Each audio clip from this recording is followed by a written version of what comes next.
Dear student, we shall learn the property related to the existence of additive inverse for rational numbers.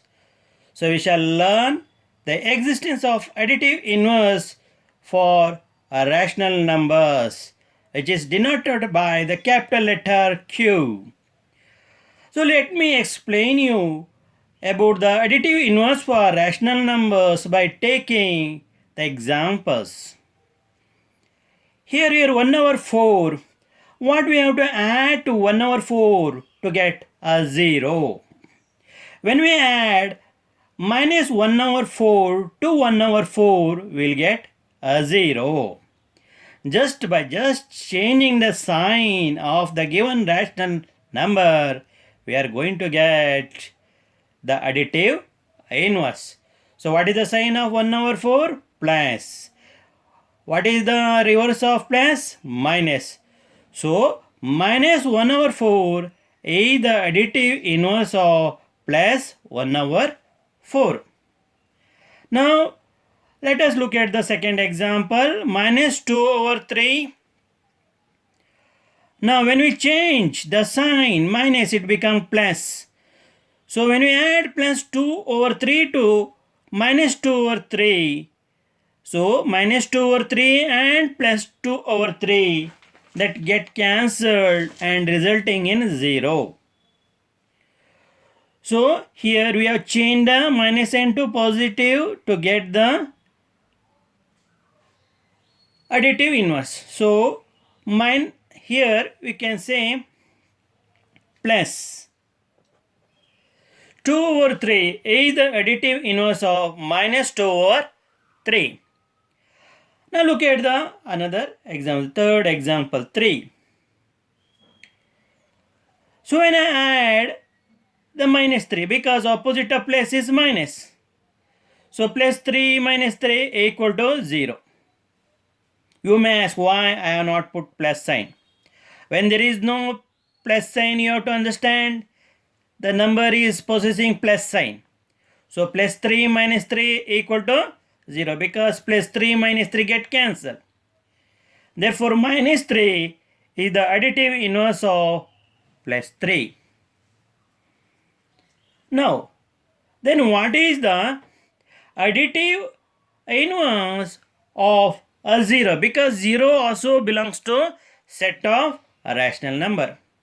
The number itself is the additive inverse of 0. That means 0 is the additive inverse of 0. If anybody asks which is the additive inverse of 0, you have to say 0 is the additive inverse of 0. I not written here. You store it in your memory of your brain. So 0 is the additive inverse of 0. Now generalizing the above. So we can write in the place of rational numbers, I am going to write A, and in the place of their say inverses, that is additive inverse, I am going to write minus A and 0 as it is. And the meaning of the symbol is for all. What is the meaning of the symbol? For all A comma minus A comma 0 belonging to Q, there exists. What is the meaning of this symbol? There exists minus A belonging to Q such that vertical line test such that minus A plus A equal to 0, where minus A is the additive inverse of plus A. Once again repeat, for A comma minus A comma 0 belonging to set of rational number, there exists an element or a rational number minus A belonging to Q set of rational number such that minus A plus A equal to 0. That means when we add a rational number and its inverse, additive inverse, we must get 0. So minus A is the additive inverse of A. So for every rational number, there exists a rational number with opposite sign. That is, every rational number has additive inverse. So, what is the meaning of rational number with opposite sign? It is nothing but additive inverse. That means for every rational number, there exists a additive inverse. So, dear students, you have understood the rule, that is property in respect of existence of additive inverse for rational numbers. Now, the next we are going to learn the existence of multiplicative inverse for rational numbers. As you all learned the existence of additive inverse for rational number, so we are going to learn the existence of multiplicative inverse for rational numbers. So let me explain you the property of existence of multiplicative inverse for rational numbers by giving simple examples. Say 2. So by which number we have to multiply 2 to get 1? We have to multiply 2 by 1 over 2.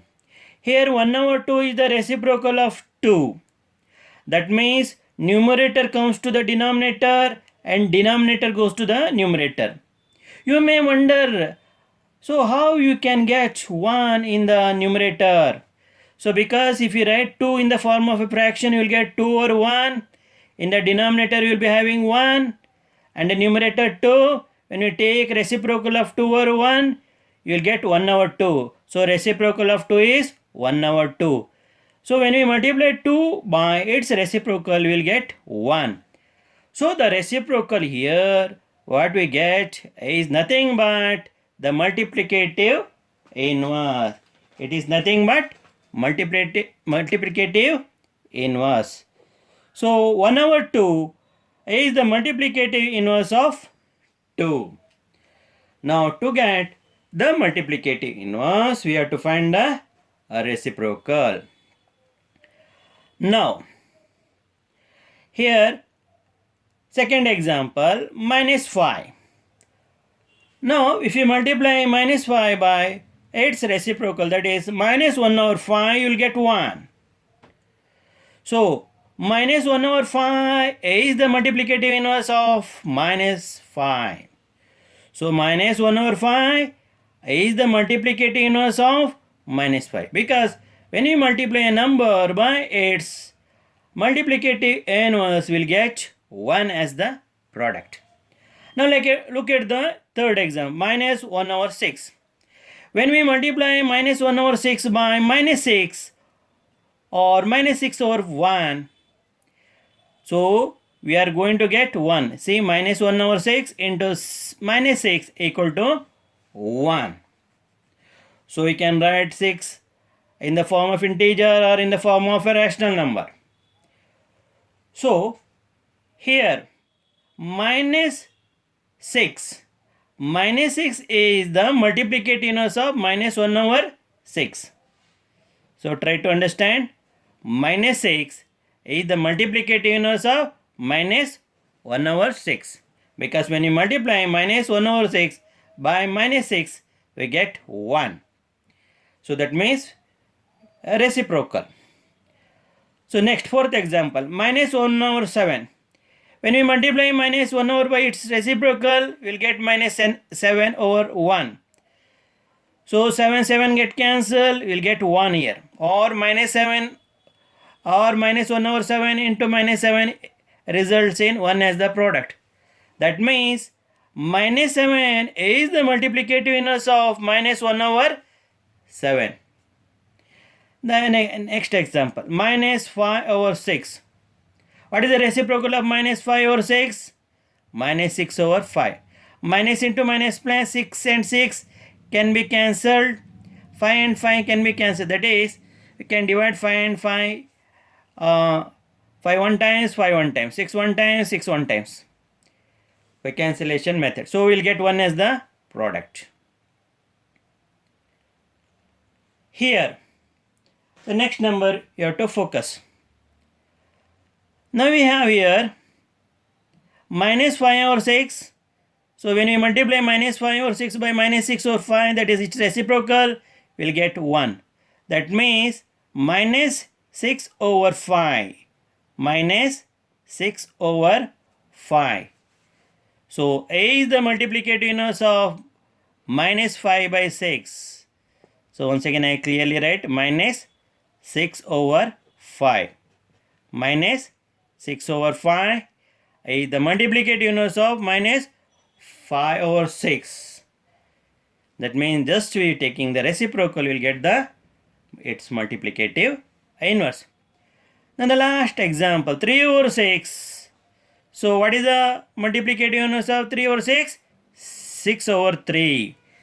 So because when you multiply 3 over 6 by 6 over 3, you will get 1. Therefore 6 over 3 is the multiplicative inverse of 3 over 6. So then, what is the multiplicative inverse of 0? If anybody asks what is the multiplicative inverse of 0, you have to say infinity. It's a huge number, we don't know which is that huge number. So what is the multiplicative inverse of 0? Infinity. So dear children, you memorize, transfer this in your memory, that is memory area of your brain, because I am not going to write the multiplicative inverse of 0. Remember, multiplicative inverse of 0 is an infinity. You can record it in your memory. Now, generalizing the above, we can write. So in the place of 2, minus 5, minus 6, minus 1 over 7, minus 5, 3 over 6, 0, etc.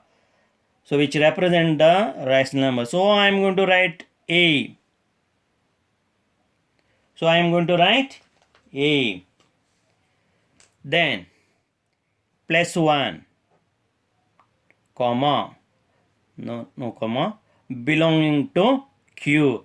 So the meaning of this, for all A comma plus 1 belongs to Q, there exists, the meaning of this single, there exists 1 over A belonging to Q, such that, the meaning of vertical n is such that A into 1 over A equal to 1. So for A comma 1 belonging to Q, there exists 1 over A belonging to Q, such that A into 1 over A equal to 1. That means when we multiply a rational number by its inverse, we should get the product 1. So therefore 1 over A is the multiplicative inverse of A. 1 over A, which is nothing but the reciprocal of A. So for every rational number, there exists a reciprocal. That is, every rational number has multiplicative inverse. So I have stated here reciprocal. Reciprocal is nothing but a multiplicative inverse. So for every rational number, there is a multiplicative inverse. Dear children, you have understood the property related to existence of additive inverse and multiplicative inverse for rational numbers.